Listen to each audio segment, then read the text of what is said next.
So I think it's the difference between being passive and active, just like you described. The idea in today's environment, at this point in history, at least in Western culture, the idea that there's going to be a surplus of workers is that needs to be abandoned. That doesn't exist. Right.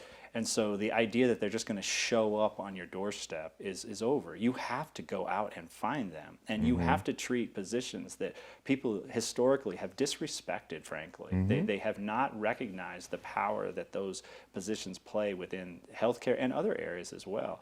Not just in the healthcare space, but beyond that. And so it's, to me, it begins by sending out a vibe from your institution that this is very important work, because it is. And you can't just say that. That's one thing that always amazes me, even in executive discussions. The human person is very perceptive, much more so than people realize. And if they sense that the belief inside the institution is that the individuals who provide these services as part of the team are as valuable as anyone else, that permeates not just the institution, but it breaks outside the walls of the institution. An example for me was, during the early stages of the pandemic, we had lots of people in the clinical areas in particular who were afraid. They were afraid of catching COVID, passing it on to their family. We started seeing workers across the country kind of pulling back and trying to protect themselves. And our EVS group here, I did not have a single resignation. And this was at the very early phase where we did not really understand what we were up against. We knew it was bad, but we didn't know how bad it was. And so, when that became apparent to me, when we got through the first wave of COVID, gathering up our people, acknowledging them first publicly, but also economically, and saying, when everyone else was scared, and let me tell you the list of people that came up with reasons, the people who we gave people an opportunity to resign, some did. Guess who didn't at all walk away from their duty station? As so to speak, the planes were coming in with the bombs, who held their ground? You guys are the ones that held your ground. And I mean, it was very powerful. I mean, imagine being a CEO wondering, what happens if all of my EVS people get up and walk off? Not a soul did. And so I had to personally say, now this isn't on behalf of the hospital, but this is on behalf of me. Me, the human being, to you, the human being, thank you.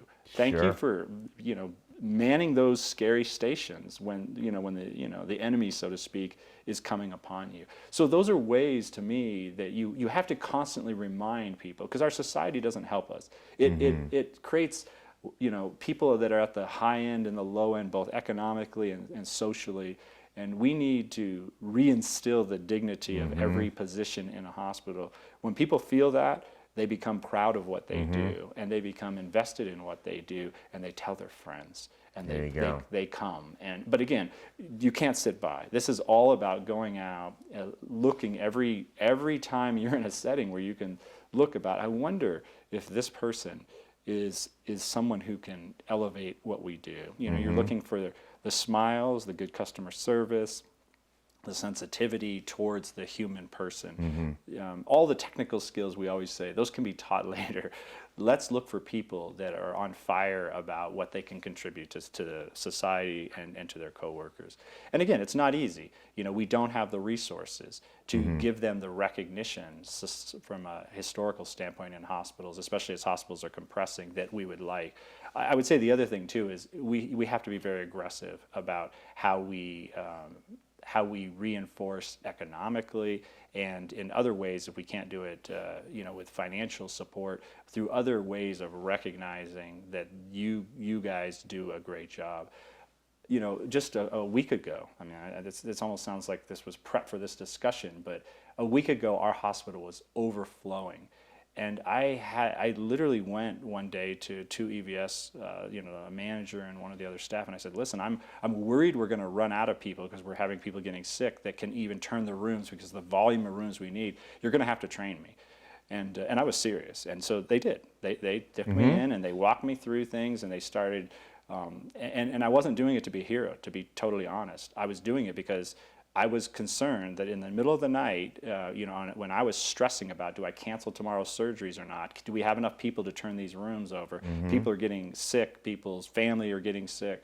I need to be able to know how to turn over a roof, and it's not as easy as it looks. No, and, it is not. And just the process of those two ladies training me was very reinforcing, I think, for them and me, to be honest with you, because they taught me a lot about our rooms. We had remodeled a number of rooms, and they were teaching me about things I didn't understand, about what parts of the room remodel went really well from a cleaning. It gave me a chance to appreciate.